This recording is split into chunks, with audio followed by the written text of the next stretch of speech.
So we're gonna, this session, like the AI session, for those of you who are here, will be somewhat similar. We'll have some presentations, and then we're going to get stuck in. The more the merrier.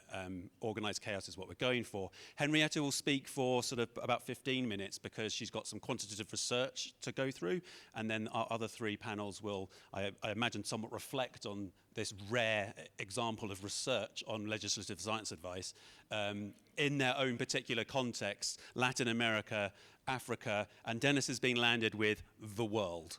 So ambition is at the heart of this session. So with no further ado, I will hand you over to Henrietta.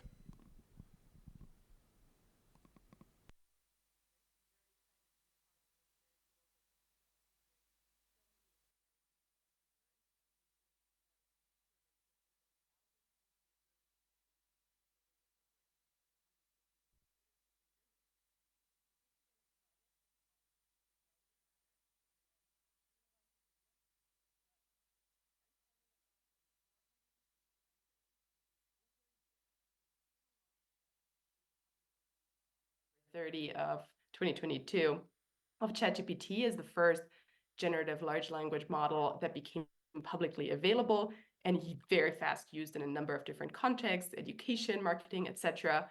And 469 days passed until we had the first parliament pass an AI act regulating LLMs such as this on March 13 by the European Parliament. So the question is, science and policy engagement, especially in the legislative context, is it working well enough, or is that too long of a time that we took to have parliaments act on this as our democratically elected representatives? So what I'm interested in is which factors predict science policy engagement, and then of course, how can we manipulate them to improve science policy engagement? And the research design of my overall PhD covers a number of different data sources. Of course, I'm working through literature, theory, interview studies, survey studies, mapping studies, and then I'm developing a practitioner tool for research organizations, but this presentation is intended to just focus on the survey studies. And just to give you a very brief overview of the state of knowledge in this field, if we're looking at the 88 quantitative studies of researcher engagement that actually use analytical techniques to predict engagement, we see that about half of them are actually focused on industry engagement exclusively, patenting, licensing, spin-offs, etc. Another good chunk are public engagement studies focused on the media, interactions with public, citizens science, etc. And we have a couple of mixed studies, but we only have 12 policy engagement studies. So this area remains vastly under-researched, and especially in the legislative domain. So my research is hoping to fill a part of that gap. And the theory that I am using is lending from behavioral science theory, the COM-B model, which was developed by Michi et al. At UCL in 2011. And it's a universal model of behavior, so it can be widely applied to different types of behavior. And it posits that any behavior is the product of capability, opportunity, and motivation. And these three components can be further operationalized depending on the target behavior. So it's very universal, it's very simple. And what I like best, or what is the greatest advantage of this model, is that it is intended to directly link into practice and inform behavior change interventions. It has been thought out from the beginning, and this is part of the behavior change wheel that connects the model to practice. So what we can do is directly translate, if we find, for example, the capability domain and psychological aspects thereof to be relevant for our target behavior, then we know that we will need to focus on the intervention functions, education, training and enablement, and the policy categories that flow from these. So this is hugely helpful if evidence is supposed to have an impact on practice. And that brings us to our survey studies and their results. So the question that we are asking, again, is what factors predict, on the one hand, researchers' policy engagement, and on the other hand, legislators' use of scientific evidence. And the method is running psychometrically validated surveys based on the COM-B model and regression analysis. We have a sample of 1,115 researchers and 162 legislators, both from Germany, where the data was collected. And through our results, we're able to test hypotheses that were developed based on the literature and our previous interview study, as well as gain insights into the relative effect sizes of different behavioral determinants. I'm very happy to chat more about the sample selection, but what I want to focus on, of course, is what these 1,000 researchers actually have to say. So this is what the COM-B model looks like for researchers' policy engagement, specifically operationalized for my target behavior, with information from the literature and interview studies. We can go into that in more detail too, of course, but what is more interesting is our results. Here, brief overview of our sample. We have a proportionate stratified sample representing the German research landscape in the dimensions of organization type, because Germany has a lot of non-university research organization, like the Max Planck Institute, the Fraunhofer Society, etc. Leadership positions, which is important to accurately represent different levels of hierarchy within the science system. And then we have 4 broader subject categories also represented. So when we start asking questions of these researchers, we learn that the vast majority, 78%, believe that science should assume responsibility in sociopolitical processes and contribute its expertise, which is a very exciting finding, especially because in Germany, there is still a little bit of hesitancy around that. The culture very much focuses on the freedom of science, its neutrality. And so it's exciting to see that nevertheless, maybe as a result of COVID, we have almost 80% of researchers standing by the stance that science should be involved. What is also interesting is when we connect different findings, such as the one on professional satisfaction here, we find a large number of professional satisfaction, about 80% that are either very satisfied or satisfied with their professional activities. With a finding like that on societal relevance, again, we have a very large number of researchers who believe that their research is either definitely or mostly societally relevant. And it gets really interesting when we connect these 2 findings together. So on this graph here, you see on the left whether a researcher believes that their research is societally relevant, from definitely to definitely not, and how satisfied they are in their profession. And what we can see here is the more relevant a researcher believes their research to be, the more satisfied they are in their profession. And we have tested this association beyond this visual evidence in ordinal logistic regression analyses and find it to be significant. So that's a very exciting result for anyone who's working on motivating research institutions and researchers to invest in the societal connection, because it actually does contribute to professional satisfaction and can be an exciting motivator for scientific careers. When we look, though, at our variable of interest, which is researchers' policy engagement, this is how we measured it. We essentially surveyed researchers with regard to 12 different policy engagement activities that we developed into expert focus groups. And we see here that those with a lower threshold for entry, such as social media use, shared events, its presentation of results, etc., are used more and at higher rates by researchers than those with higher thresholds for entry, such as collaboration, long-term relationships and secondments, contract research, and foresight exercises. Those are relatively more rare. And then what we need to do to measure and predict policy engagement is to aggregate across these different activities. The way we did that was by calculating the policy engagement index following a method developed by Tatari et al. In 2014, initially for industry engagement. We are applying it to policy engagement.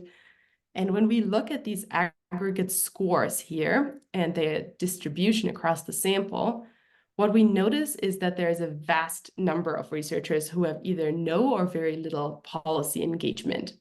However, what is also exciting about this graph is that we see on the other hand, that there are researchers who are highly engaged and who really stand out as outliers with their high policy engagement scores.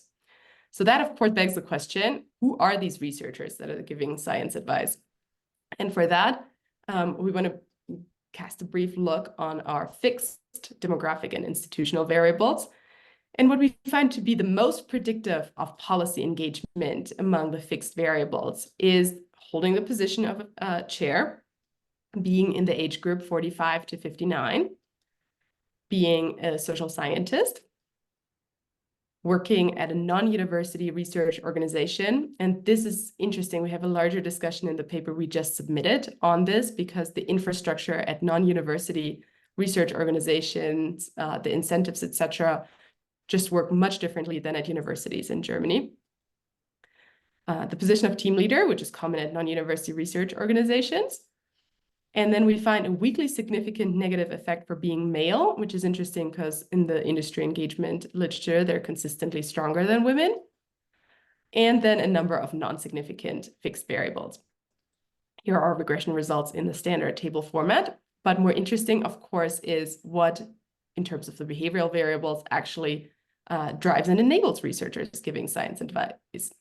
And here we find that the most important behavior predictor of science policy engagement is researchers' mission-driven motivation. And we labeled it mission-driven to find a term that describes researchers' duty and identity, their interest in solving societal problems, and exchange ideas with policymakers. So that is by far the strongest motivator and enabler, followed by skill set, by career and monetary incentives, which are still extremely underutilized, but we found them to have a significant effect. So it pays to reward policy engagement. By the motivation that we've labeled ego, which is to build a personal network, to gain a reputation as an expert, etc. By understanding of the policy context and its processes. By role models in your own organization and peer surroundings. And by resources, which is training advisors within the institution, as well as staff resources and funding, of course. What we find to be a negative motivator is being motivated by funding those. So funders do not currently reward policy engagement as much as they perhaps should. And those who are interested in funding tend to invest more in the industry engagement side of outside engagement. And then what we found and to be a really interesting effect is the negative effect of approval. And the way we interpret this finding is that those researchers who are highly engaged with policymakers actually experience criticism from their social peers. And that, I believe, is an effect that we see in Germany, where outside engagement still has a reputation as being somewhat unscientific. This is something we've heard said by a number of interviewees in our interview study. There is differences, though, in how this effect plays out for different age groups, less so in the younger and more so in the older cohort. Again, we have more discussion in our paper and a breakdown by discipline and age. This, again, are our regression effects in the table, but now I want to switch us over to what the 150 plus legislators that we surveyed have to say. Again, we operationalized the model for legislators. This is our sample. We have a roughly even distribution between the federal and state parliaments with good regional variation and variation across opposing and governing parties. And one finding that, of course, gives us a lot of hope is that 93% of legislators say that scientific evidence is either very important or important in their legislative work. And when we ask them about the future importance of evidence, they also say that there is more need for evidence. 69% say that they expect more need for evidence in the future to solve our future challenges.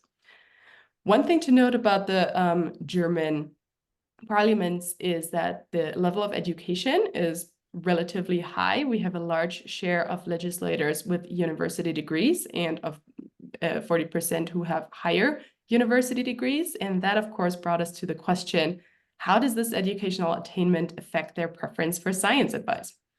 So what you can see on this graph here on the left is legislators' educational background, and on the bottom, their preferred science advisor background. And the highlighted fields in the middle here indicate that there's a strong preference for science advice that sounds like the discipline you're trained in.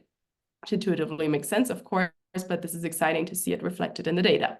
Humanities and engineering are much more evenly distributed. They're much more open to different types of evidence. When we look at evidence use, our dependent variable here, we have measured it across 4 dimensions: conceptual use, understanding a problem, instrumental use, solving a problem, tactical use, convincing others, and imposed use, which is conforming with expectations. And you see here how it tracks across how often these different types of use are used. And when we then look at the predictors of evidence use, we find, for one, that we have a lot more variables for a much smaller sample in this survey. So when we run the full model, we find only 2 significant predictors, which is outside approval and the motivation to scrutinize the government. And all other effects we cannot find to be statistically significant. So what we did was, we're still working on the final configuration of the statistical analysis, but at the moment we're using with a stepwise backward regression model, focusing on only the significant predictors to reduce the statistical pressure on our model. And if we run this type of model, we again find the effects for approval and scrutinizing the government. But we also see that skills make a significant difference, the motivation to form an opinion, and weakly significant, the motivation to meet expectations. So a lot of outside pressure of social norms here. Again, we have the full regression results, should you like to discuss them. And very briefly, to round off my presentation, I just want to show you how this research can affect practice. What I'm working on is a practitioner tool to help research organizations invest in their relationship with policymaking. There are a number of different ways to do that we mapped. Not all fit for every context. So what we did was develop a tool targeted at knowledge transfer managers, so professional intermediaries, that gives them a catalog of possible policy engagement support, an overview of different measures compared by criteria, and a guide on how to use it. And this is what it looks like. We have a brief context on why policy impact is important. We ask the organizations what their profile is and what their needs are, and then we provide a curated selection of support services. We provide more information on the evidence behind them and best practice cases. So we're excited to bring that to research organizations. If you want to check it out, I have the link, and I'm very much looking forward to our following panel discussion. Thank you very much, Henrietta. I thought before actually we bring the other panelists up, are there any sort of clarifying questions that anyone has for Henrietta? Yep. Hello, Henrietta. Thank you for that very nice presentation. I was wondering, what does approval means in for legislators? Because you explained to us what approval means for scientists, but I'm guessing it's not the same for legislators. So that's approval from colleagues and especially leadership individuals within parliament. So if a parliamentarian is organized in committees and in party structures, then of course there is a hierarchy within those. So approval is both from your colleagues as well as the leadership in your parliamentary context. Henrietta, it's Sean Levis from McMaster University. I'm sorry if you covered this at the beginning. I was a few minutes late coming in. My question is around your unit of study and whether a focus on individual researchers is a path to even more noise in the system, and whether what we don't need is a focus on units that are focused on timely demand-driven evidence support. So instead of them packaging and pushing their research, they're mobilizing the existing evidence on very rapid timelines. And then even more importantly, it feels like we need people who we sometimes say are general contractors who can bring in the right trades at the right time. Because as an individual researcher, I may have been trained to use a hammer, so everything looks like a nail, or I was trained to use a screwdriver, so everything looks like a screw. But legislators need a mix of forms of evidence. They typically need it very fast, and they need to engage with groups that can do that very quick turnaround and mix and match forms of evidence. So I wondered if you could talk a little bit about the downsides of focus on individuals and whether there are advantages to, at least in addition, looking at groups. Right. So it's interesting because when we ran our interview study, we interviewed highly engaged researchers and legislators that are working in a science and technology field and asked them about their evidence practices, basically. And what we have found is that they actually do receive evidence from individual researchers quite often that are not organized in bigger structures like academies of science, for example, or in the research services that are internal to Parliament. So we did find a lot of these loose connections in our interviews, which was really interesting. And then our focus was actually in our research project on the science system itself too. So it was interesting to see what policy engagement looks like on the ground for individual researchers. We have a lot of efforts in Germany to measure knowledge transfer in different dimensions at the institutional perspective. So by talking to university administrators and getting this like aggregate overview, but nobody has thus far talked to the individuals that are actually in touch with policymakers. So that's where our survey was hoping to fill a gap. But as you can see, if you look at the population of researchers, we do have a lot that are not that engaged in policy engagement. And if you were to look at the groups that have that as their professional mission, you would find different results, of course. But what we really wanted was to paint a picture of researchers in general. And I think that has value because I think those institutions that form groups of researchers are also somewhat selective. A lot of interviews have talked about the age barrier, the kind of professional esteem barrier, and I think there's a lot of potential in younger researchers who are on the ground, who are in fast-moving fields, providing science advice for policies. So I think it's exciting to have the perspective of individual researchers beyond that of the more established groups that are kind of gatekeeping their circles a little bit more. But yeah, in the German Parliament, of course, there's also established research services to provide very fast evidence notes and longer reports. And those work with researchers that are kind of more permanently on staff. So that would be a much different perspective, much smaller group of people too, though, than 1,000 researchers. I hope that answered your question. Happy to chat later. Henrietta Dennis Naughton, a Member of Parliament in Ireland. I have a couple of comments or a couple of queries, and you might comment on them. The first one is in terms of the researchers, and you were saying that they're receiving criticism from their peers. How much of that is actually jealousy? Because what your study has shown is that you have a small number of researchers who are having a big impact in terms of policy, and as a result of that, their peers are very jealous in relation to it. We had a situation in Ireland during COVID who one science communicator who's been 30 years at it became an overnight success during COVID.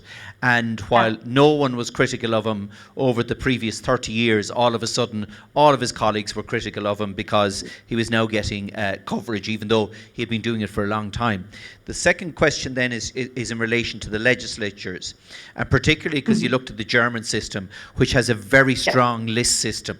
So my question is, the approval and the approval within the party, of course, is crucial in order to be selected. And if you're selected, the chances are you'll be re-elected depending on where you are on that list. But from the research that I've looked at, and if you look at what has been done in the UK, and something I'm going to talk about in a minute, in terms of something we did in Ireland, differentiation was a key thing that members of Parliament have indicated. It was a way for them to differentiate against a candidate that was running against them in their constituency, having that evidence base to argue it. And I'm just wondering, why did that not come up in the German system? Is it because it is so strongly tied in with the list? And then the education end of it, again, the fact is, because of the list system, because of the way candidates are selected, it probably disproportionately includes people higher up the education system than would be the case in more other parliaments. And could you comment on that? Yes, no, those are two fascinating questions. So absolutely, because we ran this research in Germany, it is very specific both to the context of the German science system, which is different than the Anglo-American system, as well as the German parliamentary system. And I do believe that we have stronger party internal hierarchies. We have the duty to comply with party votes for a lot of the issues that parliamentarians vote on. And we do have the list system, so I absolutely believe that this strong and stable effect of approval that we're finding is related to that. This like social conformity is an important aspect we find to the legislators' professional practices. And I mean, on the one hand, it kind of makes sense too that you would want to conform with expectations of the public because you're elected, of course. But there seems to be a strong social norms construct within Parliament that suggests that we should be using evidence, which is, of course, a good thing. Now, when we look at the norms in the science sector that you mentioned, it is really interesting whether or not it is a result of professional jealousy. What we have found a lot in the interviews is that researchers say in commissions that decide on the next career steps of researchers, media appearances, etc., have been seen as a negative because that kind of like moves you away from the ivory tower and your research becomes kind of tainted by the public perspective. And this is something we've heard multiple times. And this is where connecting with Chris, of course, and looking at the UK context is very, very interesting because in the UK, since the research excellence framework put such a heavy emphasis on case studies, a lot of institutions have invested in creating societal impact and rewarding it, and it has become a dimension of success for academics. And so Chris said that during his time in the UK, he has seen somewhat of a cultural shift towards engagement being more prestigious among researchers. So I'm curious whether it is a jealousy or a bit of a professional fear of retribution from the peer and disciplinary community in Germany. But I personally would very much hope that in Germany too, we see this shift towards embracing engagement and impact and rewarding it accordingly in the science system and of course in the policy side of things. Brilliant. Thank you very much, Henrietta. It was a wonderful kickstart to this session. And I'm now going to turn us over to the three panelists, so do stay with us. Since we're in Africa, I think maybe we should start with Ronald. Thank you very much, Chris, and good afternoon, everyone. My name is Ronald Munatsi. I'm from the Zimbabwe Evidence Informed Policy Network. But I'm also currently studying at the University of Joburg. And we have been working with the Parliament of Zimbabwe for a while now, I think since 2010. So I'm going to share mostly the experiences I've had in some of the various capacity development interventions, trying to support Zimbabwean MPs to use research in decision making. So in Zim and a couple of other African countries as well, most of the interventions to enhance evidence use have been focusing mostly on individual level skills, behavior, attitudes, and so on. And this is, I think, mostly because when we're talking of most of the MPs, the education levels are not that high, most of them. We have some who have not even had ordinary certificates. So this is why concentration was more on, developing these individual level skills. And this is both for MPs and also the researchers who support MPs as well. Well, this is great. I totally agree. It's important to focus on individual level skills. But from experience working with Parliament, we've seen that this is not enough. Because to connect the dots and consolidate the push and pull factors that contribute to enhanced EIDM, I think we requires a very strong and active institutional landscape, or strengthening the evidence ecosystem itself. And in basic terms, I think we're talking networks here. We can have, skilled politicians trying to access and use evidence, and also researchers supporting them. But if these are not supported by vibrant networks of the various actors in the ecosystem, I think we still have the same challenge. And most of the evidence synthesis and evidence knowledge transfer initiatives have also been driven from outside. Very few have been demand driven, especially in terms of what's really required to make them work. And most of the strategies have also been applying, mostly cognitive, behavioral kind of theories, and less, organizational theories, which are critical to ensure that we also harness these external agents, to support EIDM in Parliament. And what we've seen to work also is, caucuses that are being established to actually champion and support evidence use within some of these parliaments. For example, in Kenya, they've got the evidence-informed policy-making caucus, where they've also targeted, MPs to champion the EIDM cause. We also tried to do the same in Zim, but the speaker said there was a proliferation of these caucuses now, so we have to identify maybe an existing caucus that already has a remit to support evidence use. And there is the UpNode caucus. They were focusing on evaluations, but we are trying to support it so that it also extends to other types of evidence as well. Your research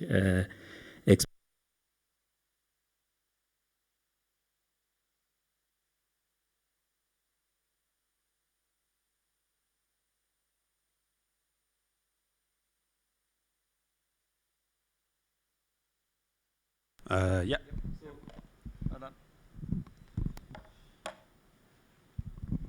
And also closely linked to this, we also now have a platform as well, which engages, various actors. There are different organizations that are supporting Parliament in various capacity development programs. Civic society organizations, even academic institutions, some community-based organizations. Well, these generate a lot of evidence in their work as well. So this was not a deliberate development, but it was UNDP. They started having like quarterly meetings for partners of Parliament, just to try to avoid duplication. But this has since transformed into an institutionalized kind of platform where these various actors actually meet, and Parliament also shares the legislative agenda. They also share the institutional strategy together with their theories of change and so forth, so that as these various actors are working, they can also be able to collaborate on certain interventions, and also ensure that whatever evidence that they are generating also finds its way. So we are also linking this to our interventions, where the actors are also in a position of even feeding some of the evidence to various thematic committees. And we're also trying to use science academies as well. We have an MOU with the Zimbabwe Science Academy now, so that at least they can also be able to have an input into the evidence agenda within parliaments. So these are some of the initiatives that ensure that evidence finds its way to decision makers. But obviously, the end usage itself, especially in our country, it's too politically polarized, and it's not always that some of the evidence find its way to informing decision making, but sometimes it does, depending on how political the policy issue is.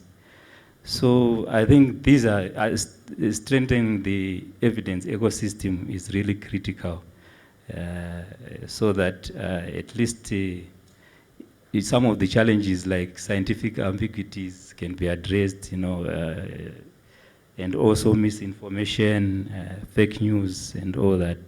And even the time restrictions in terms of when a policy decision is being made and how quickly the evidence can be generated.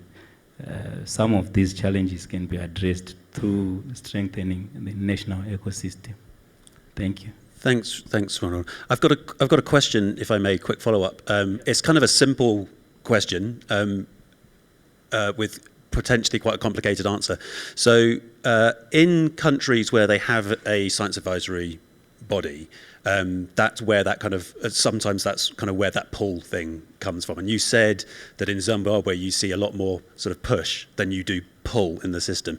In the absence of an internal science advisory unit, what do you aim at? Like, it's really easy in the UK, it's easy in Chile. Like, there's a place where you, if you're an academic and you've got something that you think is important for Parliament, you know exactly who to call. Yeah. It says so on the website. What do you aim at? Yeah, so the thing is, we are trying to link, some of the, we work directly with the research department, for example, within Parliament, and they've got various, desks they're in charge of, and various thematic committees they support. So we actually have what we are calling a parliamentary evidence series, where we try to link some of these actors from the various academic and research institutions, so that they are also part of, some of the deliberations when they have their committee meetings. Okay, so the observation I mentioned in the last session, actually, from Karen's work, which is that wealthy countries with science advisory mechanisms in parliaments tend to be more sort of like, give us the evidence and then go away. We're the decision makers. We'll make the decisions. Whereas in countries where they don't have that kind of internal resource and hard expertise, they're more inclined to say to the scientists, help us make the decisions. Do you see that play out in Zimbabwe, or is it? I think that can play out, but what we've since realized, even some of the MPs that we interact with, even some of the senior executives within Parliament, what they want is to be involved, because the trend is just been, these other external actors generating their evidence independently, and because they want to meet also certain objectives, they want impact. Then they are sort of pushing, some of the evidence to Parliament. So that way it becomes difficult for the MPs. But when they are involved, even in some of the setting up of the research agenda and so forth, it becomes easier and they are more receptive. Thank you so much. Really fascinating. Thanks very much, Ronald. Soledad, I'm going to hand to you next. Okay. Hello, everybody. My name is Soledad Quiroz. My second last name, my mother's last name, is Valenzuela, so that confuses a lot of people. But you can just call me Soledad. I'll be fine. I am from Chile, and I was very excited to hear Henrietta's research because it looks so much like Germany. So now I can say that Chile is at the same level as Germany in science advice, in legislatures. And for us, it's a great thing because we invest 0.36% of our GDP in science and research. And that hasn't changed for the last 10 years, maybe 15 years. I cannot tell you, even back like 20 years, we didn't even measure it. So to be compared to Germany is for us a great achievement. We also have just one researcher per worker. I think in countries like yours is like 10, 20 per person in the workforce. No? For every member of the workforce, you've got a scientist. 1,000. 1,000. One in per 1,000. thousand. Yeah, per yeah, thousand. 1 in 1,000 in the UK as well. 1 in 1,000? Okay.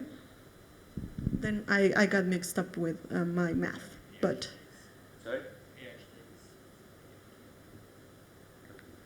PhDs you yeah. We have about 20,000 researchers total in Chile. I think that's what you have just in the government, right? No. Yeah, just within the civil service, there are 10,000 civil servants who self-identify as part of the science and engineering profession, which is an advisory function. Okay. So we just have twice as much in the whole research community in Chile. So it's interesting to see that scientists are still very separated from policy and from policy advice. They still see themselves as a part of a research community that doesn't want to get involved with politics, because politics is a thing of other people.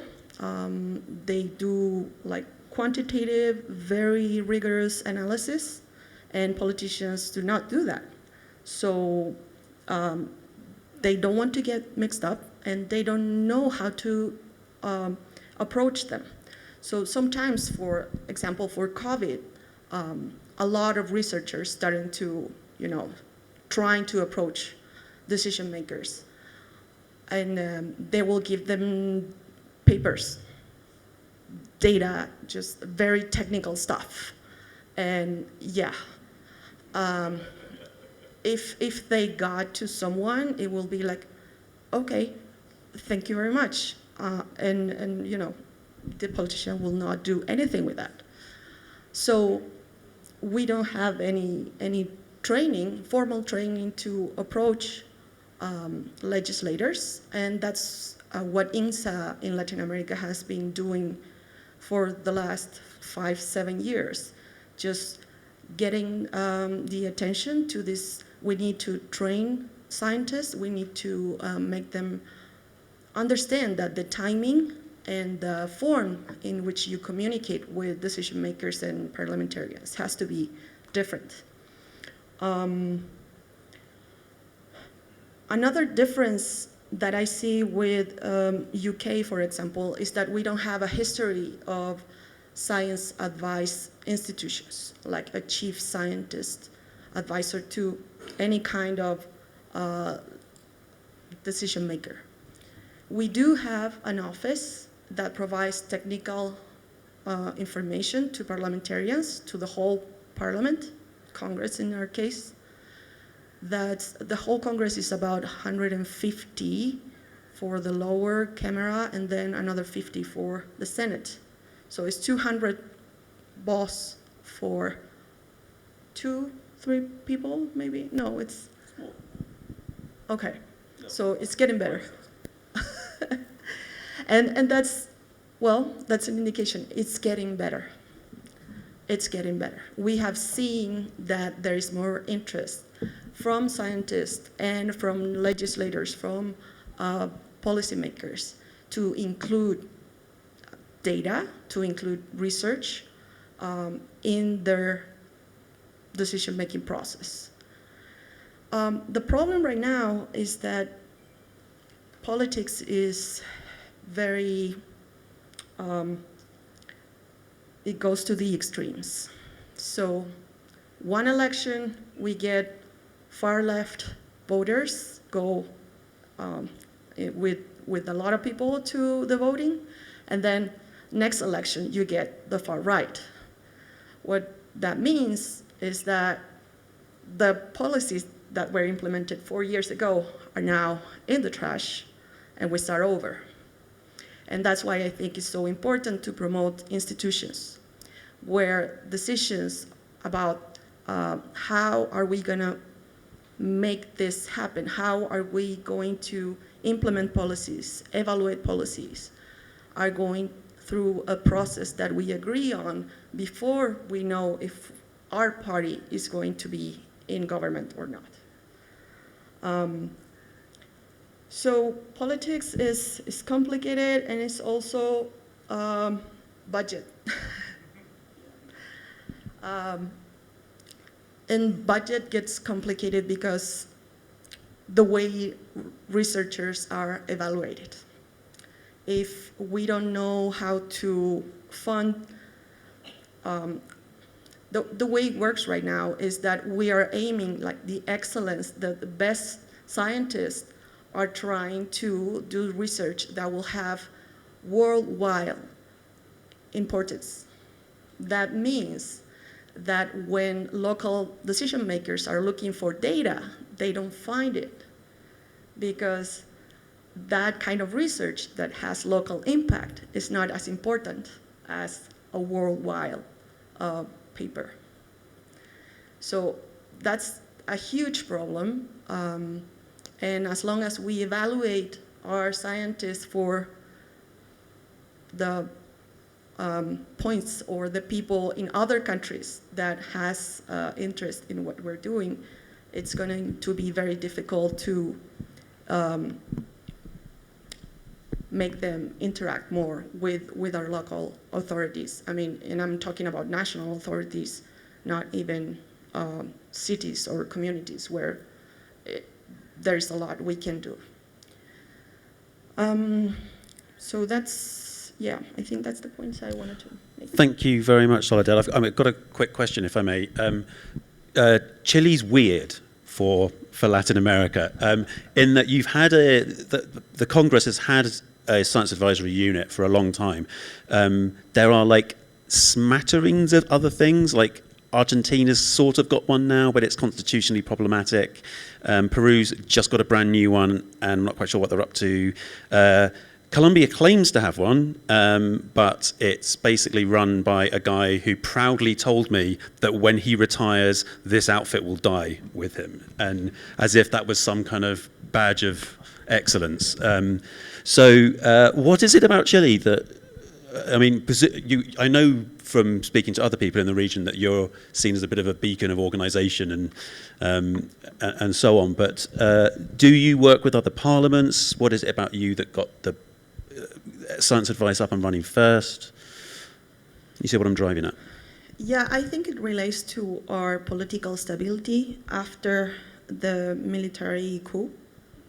That was a very, it's a very strong situation to leave. And what the actions that led to the point of the military coup or a dictatorship, we reflected a lot on how that happened and how we didn't want that to happen again. So that led to legislature that doesn't allow for institutional changes to be made very easily.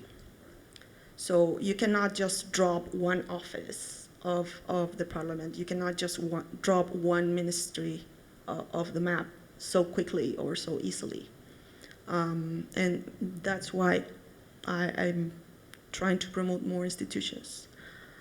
The downside is, of course, when people knows that their job is not on the line and is not being evaluated, or you don't push them to be better every day, they can get, and that happens a little bit, I think, in Argentina, when there are certain positions that are just too safe, and it doesn't really matter if you do much or not, if you have an impact or not.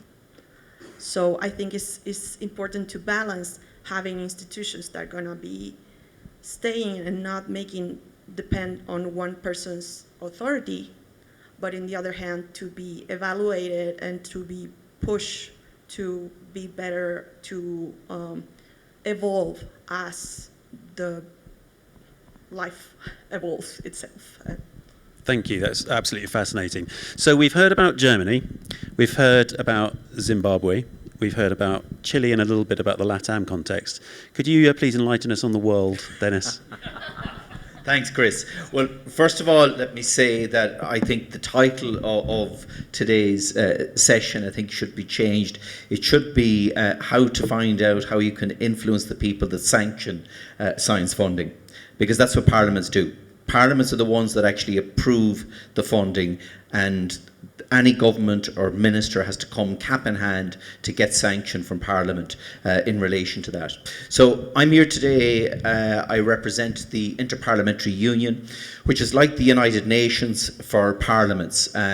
So we were established in 1889, and every 6 months all of the parliaments around the world meet. In fact, we met here in Kigali in this building just 18 months ago. And we look at issues just like the UN and make recommendations and so forth. Just to give you a bit of a background from myself, I'm a directly elected Member of Parliament in Ireland for the last 27 years. I've served as a minister in the Irish Cabinet, and I chair a committee within the Interparliamentary Union of 21 members of Parliament from around the world who are looking to try and build the bridge between science and Parliament to drive evidence-based decision making. And one of the things that we're working on at the moment is an ethical charter for science and technology, sort of an overarching document that could act as a guidance document for members of Parliament when they're introducing legislation, whether it's in relation to AI, genetic engineering, whatever the case may be. So what I'm going to do is just talk to you for a few minutes about 3 examples in terms of engagement. One in the north, one north-south, and then another one south-south. So in my own parliament, we carried out some work last year, analysing parliamentary debates over the last decade to see, has there been a change since COVID in terms of the use of scientific evidence in Parliament? The suspicion would be because there's more scientists making contact with us, because science is being spoken about more in the media, that would then be reflected in Parliament. The analysis has shown us that there hasn't been a change in terms of the use of science in Parliament pre and post COVID. However, what it has shown us is that there has been a worrying indication that there's a reduction in the responsiveness of members of Parliament to engagement from the scientific community. So they're getting a bit sick and tired of the scientific community coming with the usual begging bowl, asking for money, which is usually the first question that they ask for. So this is very concerning in a post-truth society. It's very concerning for democratic debate. And while this was only conducted in the Irish Parliament, anecdotally I'm hearing the same story from members of Parliament in other parts of the world as well. But on a more positive aspect, within our working group, we have been collating case studies of parliamentary engagement with the scientific community, and we've had some very significant feedback in relation to that. So we've been collating this data. We have 12 case studies from right across the globe, north and south. And we've been collating this to develop a toolkit for members of Parliament so that they can reach out and engage with the parliamentary or with the scientific community.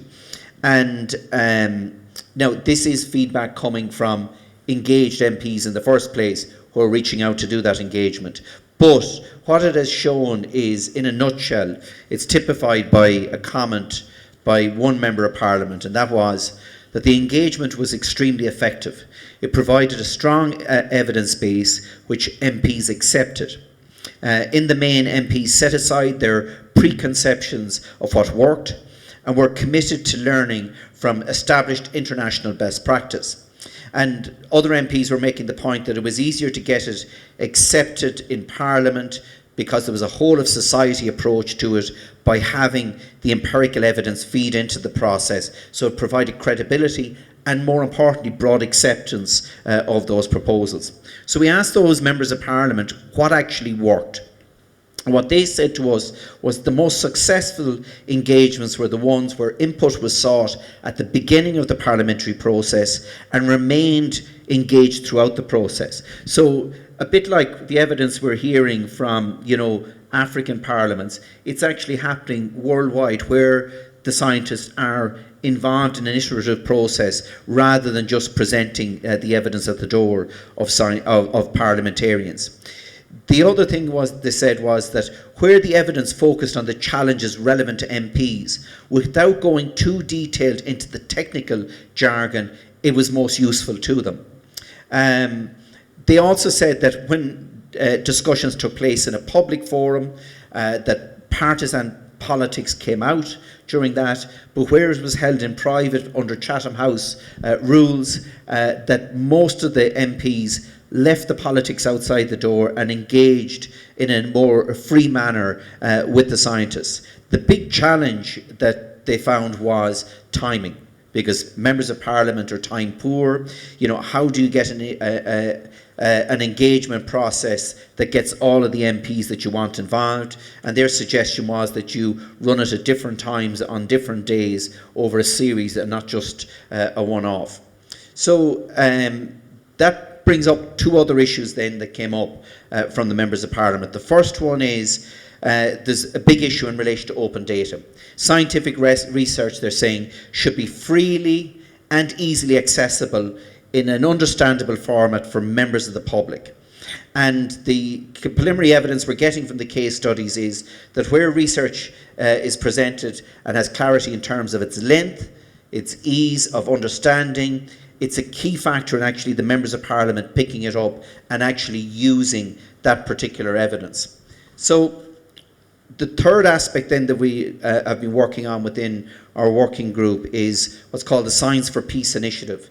It's where we're bringing regions of the world in conflict together, MPs, along with scientists and technical experts, to look at unique challenges and to see how we can use science to help solve those problems, but also using scientific method to facilitate engagement. And we've been doing some work on water in particular. And we brought together members of parliament from the Middle East, from Africa's Sahel region, and from the Mekong River region in Southeast Asia. The objective is twofold. One, to deploy technology to tackle specific challenges, and the other is to use scientific discourse to build the bonds between people who were historically in conflict. And we used water scarcity as the neutral challenge for that. And we brought together MPs, scientists, the UN, the NGOs, intermediaries, diplomats from around the world to Vietnam. And there was three key recommendations that came out of that, which are applicable not just to issues in relation to water, but more generally, I think, across engagement with the scientific community. The first one is that the MPs recognise the importance of evidence-based decision-making to strengthen policies and legislation on water and sanitation, and prioritising both formal and informal engagement between the legislatures and interdisciplinary scientific communities was key to them. And they also said getting access to open and comprehensive transparent data like river flow data was critically important to them in making decisions. And in relation to data, they were saying that it should be public, it should be transparent and open source, because this promoted trust, it empowered the scientific communities and fostered collaboration between the policymakers, facilitating holistic solutions to promote equity and inclusivity in the decision-making process.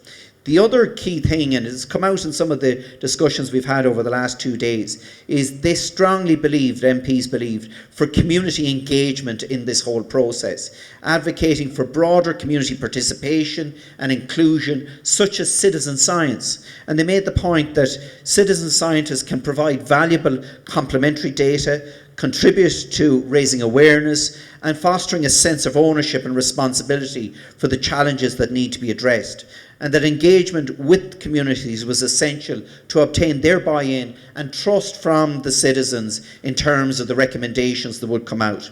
And then the final thing that they flagged was the need to establish global parliamentary expert communities, in this case on water, but a collaborative platform so we could share best practice, share the research, share the technical solutions, share the legislative solutions, and that technology can help us in relation to that. So, in a nutshell, we believe that using scientific knowledge and our practical insight as MPs, that together with the scientific community, we can help break out of some of the policy silos that we've seen to date, that they can ensure that science benefits every community and every corner of our planet, and that does so in an equitable manner, a prosperous manner, and in a sustainable manner. Thanks. Thank you very much, Dennis.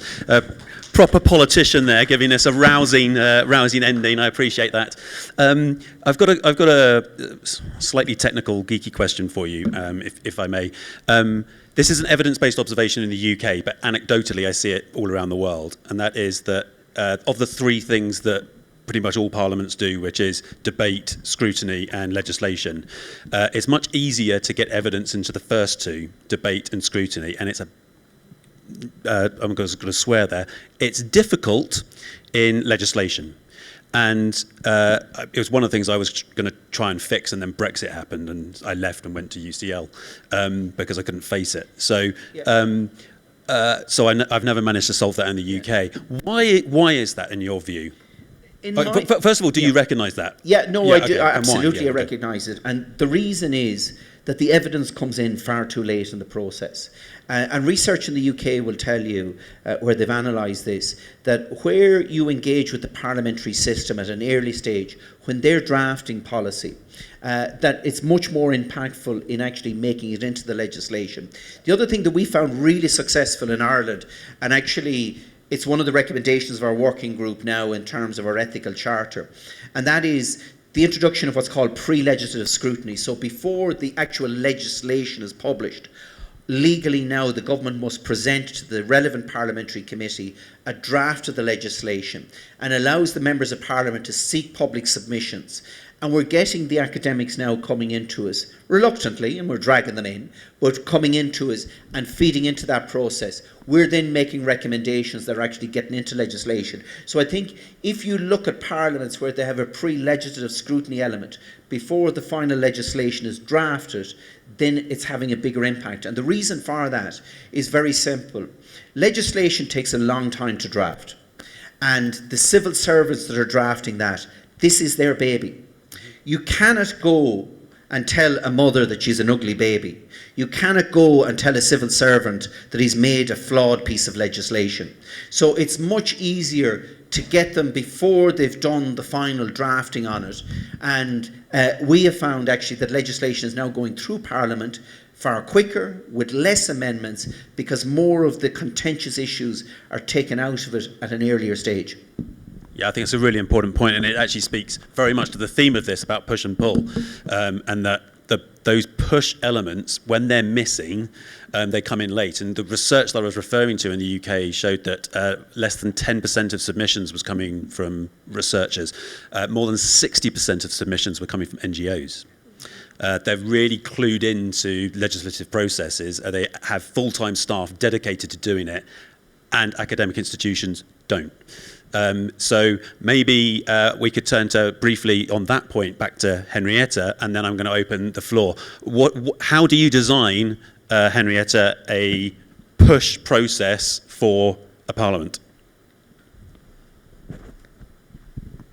Really interesting, because you would have to organize it on the science side, and the science side just is so distributed across so many different organizations. So one approach, of course, is to organize evidence in broader structures, such as academies of science, and then have them focus on kind of focusing their members' expertise for the legislative process. I think in the UK, UPenn, the University Policy Engagement Network, is doing that pretty successfully. But I think that if you make policy engagement and impact a dimension of... Henrietta, hang on. You might want to explain what UPenn is, rather than just give it its title, because it's kind of weird and awesome. Yeah, it's basically an organization founded by a number of universities in the UK to organize collectively to bring evidence from their institutions and academics into the policymaking process. And they have strong ties to the UK Parliament specifically. So they've kind of established this connection that they can use for different types of issues. But what I would hope that the direction is the science system is moving towards is that policy impact becomes a more rewarded dimension of success for academics, what we see right now is that those who do engage do it because they enjoy it and because they believe in it, but not because it's rewarded as part of their academic career. And so I think if we do that, then we have a lot more incentives to build these structures at different levels, not just at the national level, at regional levels, to get that local research into parliament that Soledad was talking about. And I think that is going to give us a lot more of an interesting landscape than what we have right now, where we have a couple of organizations that kind of polarize opinion, where we have a lot of diversity in the science system and a lot of different opinions on different issues. And so I think having that diversity represented in parliament would be very beneficial to the legislation we get. Thanks, everyone. My name is Chris Anderson. I'm Director of Science Policy at the Australian Academy of Science, just talking about academies just now. My question is probably something that I don't think was touched on directly, but maybe peripherally in all your presentations. That is, what works in the presentation of science advice to legislators?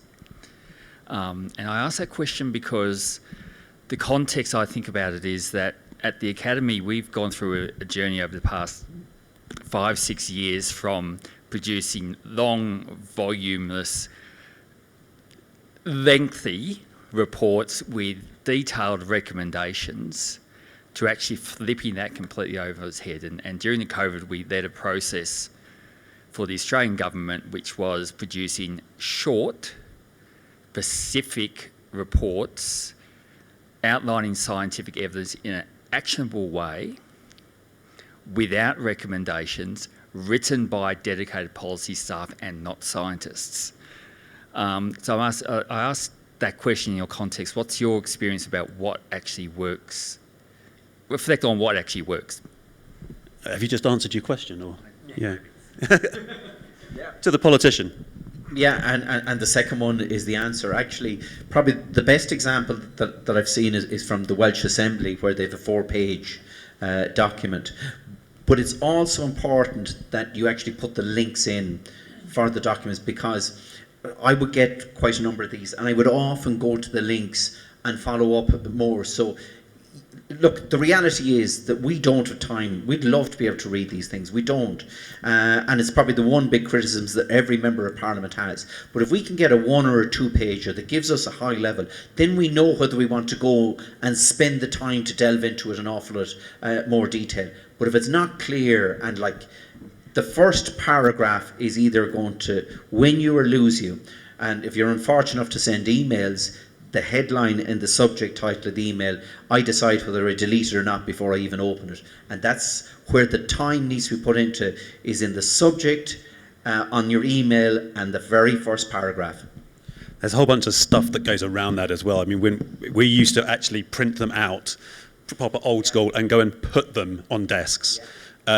At the right time. That's the bit that wasn't mentioned, the timeliness thing. And then we'd run events around them. So we would say, we'll give an example, broadband. Over a series of years, we ran a steady stream of events that explained what broadband were, with publications, with events, with publications. We had seminars, we had exhibitions showing off kit, we had closed house meetings where we just put some academics in a room with some politicians and say, no one's taking notes, be as dumb as you like. And you have to do all of it for the thing you wrote to actually be read. You were going to say something. Oh, timing. Okay, covered. Excellent. At the back. Hey, I'm Oskari Nokso-Koivisto from Aalto University from Finland. Did you just say any words there, or was it just a series of consonants? Okay. Slow it down. Okay, I'm Oskari Nokso-Koivisto from Aalto University from Finland, from the Department of Economics. Are they vowels? No? No, Great. okay.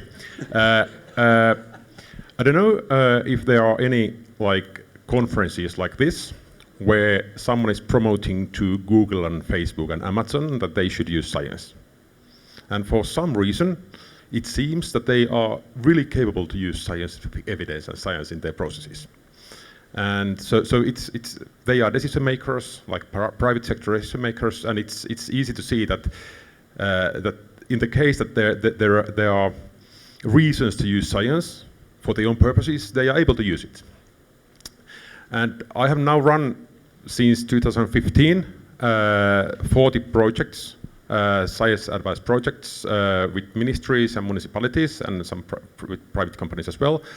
And I see the decision maker much more rational than it's like shown here in this discussion. And I would ask you that what could be the rational and especially economically rational reasons avoid using scientific evidence? And I think that there's a lot of reasons to not to use scientific evidence, especially when there is like 600 million euros on the table. Did you want to respond directly to that point? I did, actually. Go on. Thank you. This brought to mind a question I had for the panel as well about the ethical deployment of science and legislation. And a few years ago, we did a small pilot across not only Elsevier, but also with LexisNexis, which is another company that is owned by our parent group, RELX. And Lexis publishes a lot of the legal information. They index the publicly available information. And so a small group of us did an experiment to see what scientific citations were in the legislation. So we went through the US Federal Register, and we didn't have what I would call AI to do it, just some very primitive large language models. And we discovered that science was explicitly cited almost never, right? And so it was very interesting to see that what culminated in, firm voted on policy was not there. And then we also noticed disciplinary areas. And what fascinated us was, I don't know, I expected to see things about, clean water in Flint, Michigan.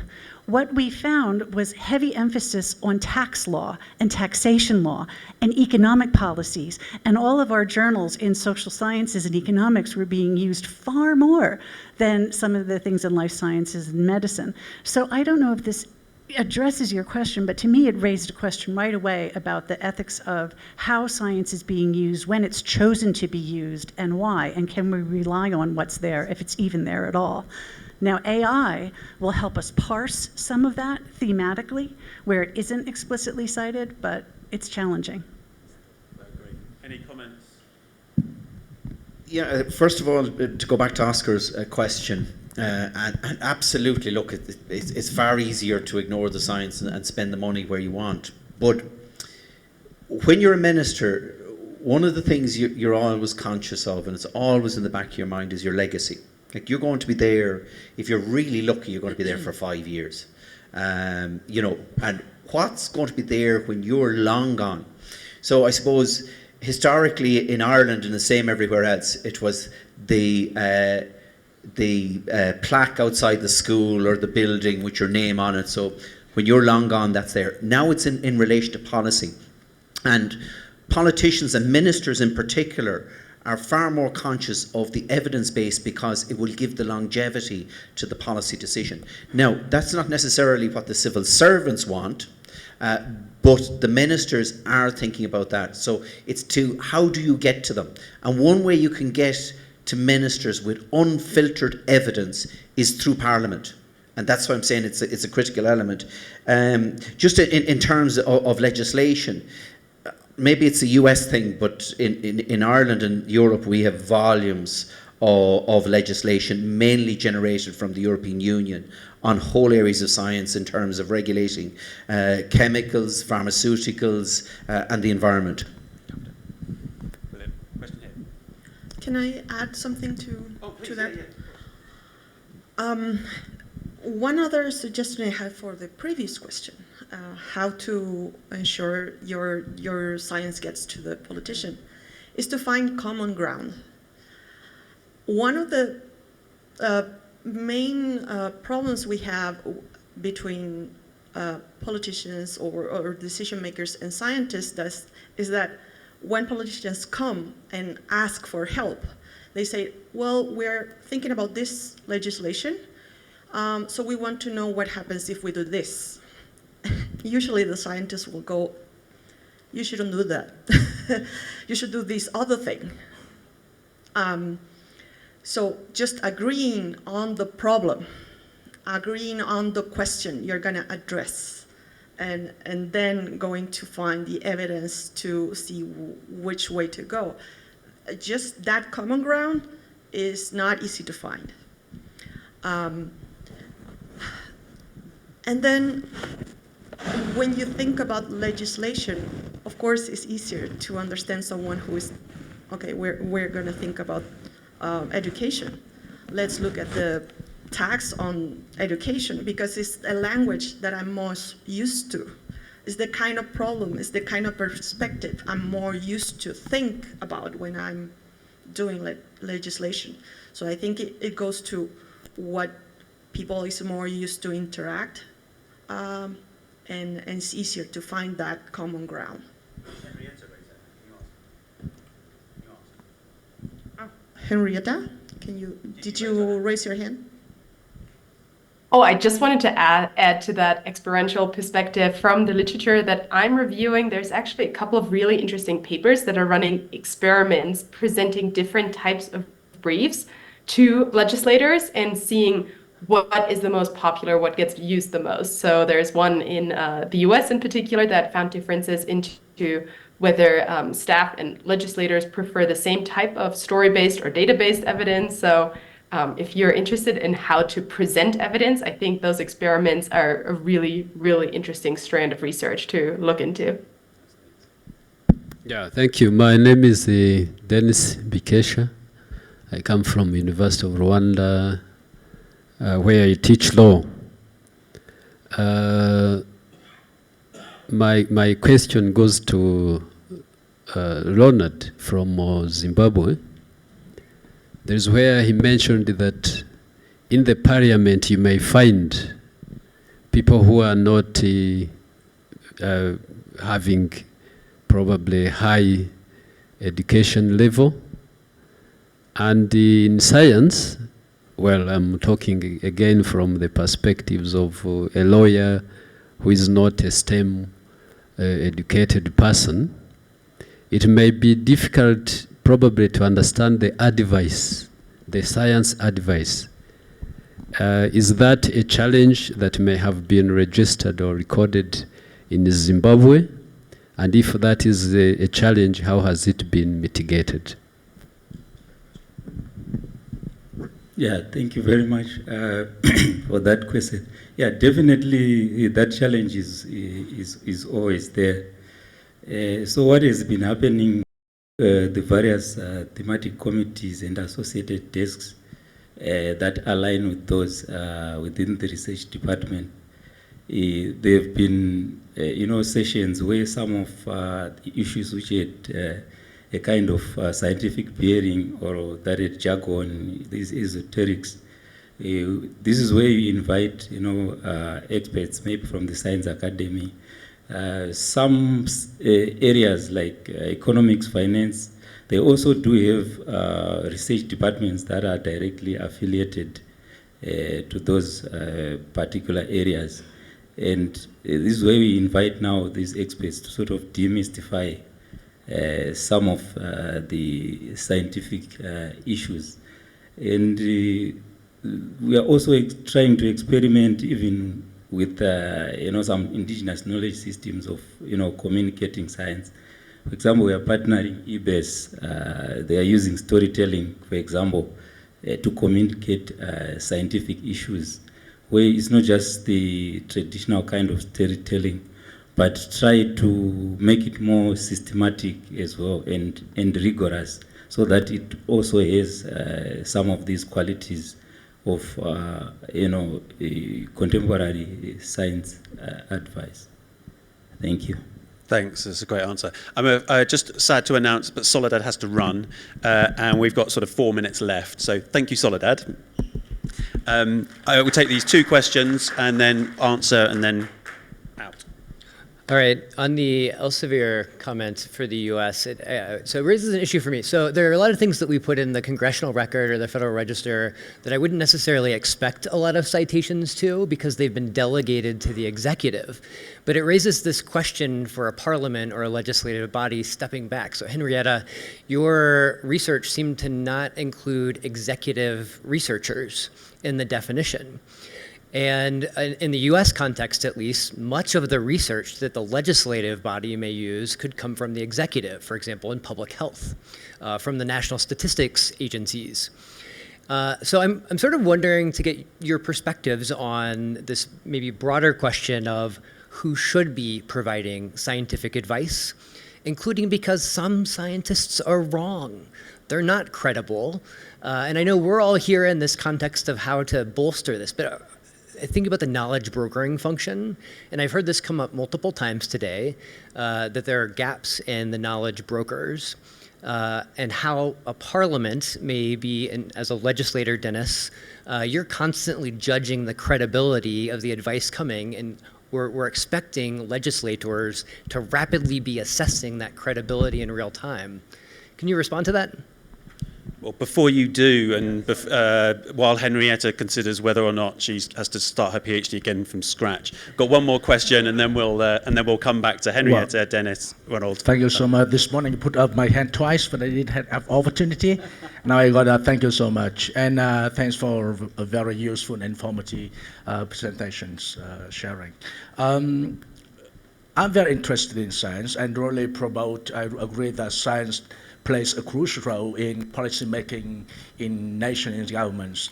But from my context, the context where I come from, I think I see a number of challenges for science to enter policy making processes.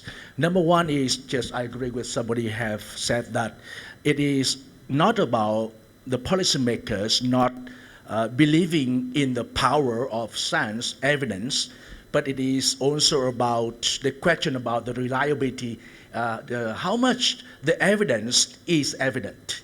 You know what I mean? So that's that one challenge. The second challenge facing most of developing countries, including mine, is how to turn or to make the current top-down policy-making process more participatory, so that scientists or researchers can have a bigger room to play, and I think this is a long-term strategy requiring not about the quality of scientists, but also a certain level of understanding the culture, the political culture, the culture of the content of the society.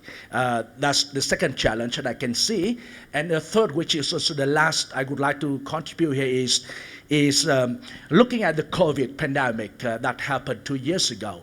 By the way, I contributed a chapter on how the government strategy has impacted the different social groups in the society of Vietnam, including the women, urban workers, so far and so on. And then you can find that book on Google now. It was coordinated by two universities in Australia. And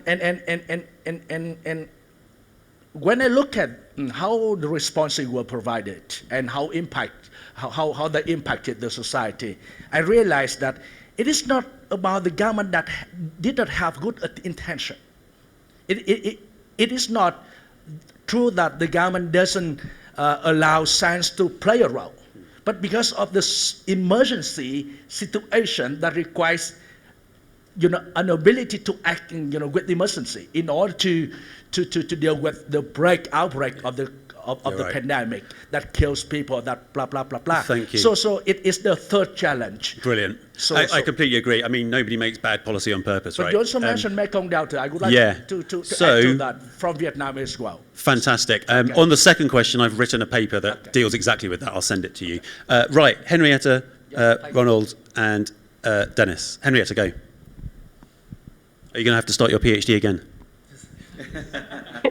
No, so I needed to get done in 4 years. So of course I had to focus my research on one specific area, and executive research institutions are a very large and interesting area that is contributing science into policymaking, of course. But if we're looking at the parliaments, I think it is interesting to look at what evidence they're getting from the executive sector and what evidence they're trying to source independently, because they have this important function to scrutinize the government, and because we have so much diversity of opinion on scientific issues.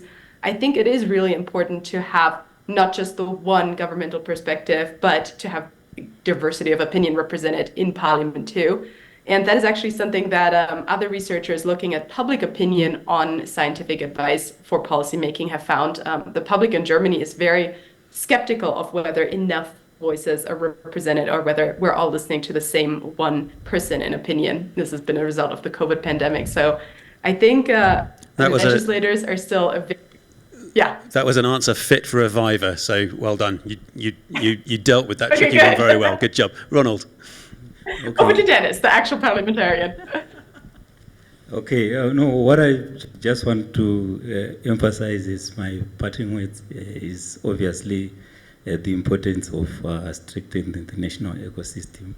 And I think most of the capacity development initiatives now should shift, not necessarily go away completely from individual and institutional processes, but try to integrate that with also strengthening the national landscape that supports evidence-informed decision-making in parliaments. Yeah, good point. Thank you. And very briefly, Dennis, last word to you, sir. And look, I'd agree with Ronald. I think we need to try and institutionalise this because politicians come and go, those that have an interest in it, or there could be a complete change of government. So it is important that we do institutionalise it.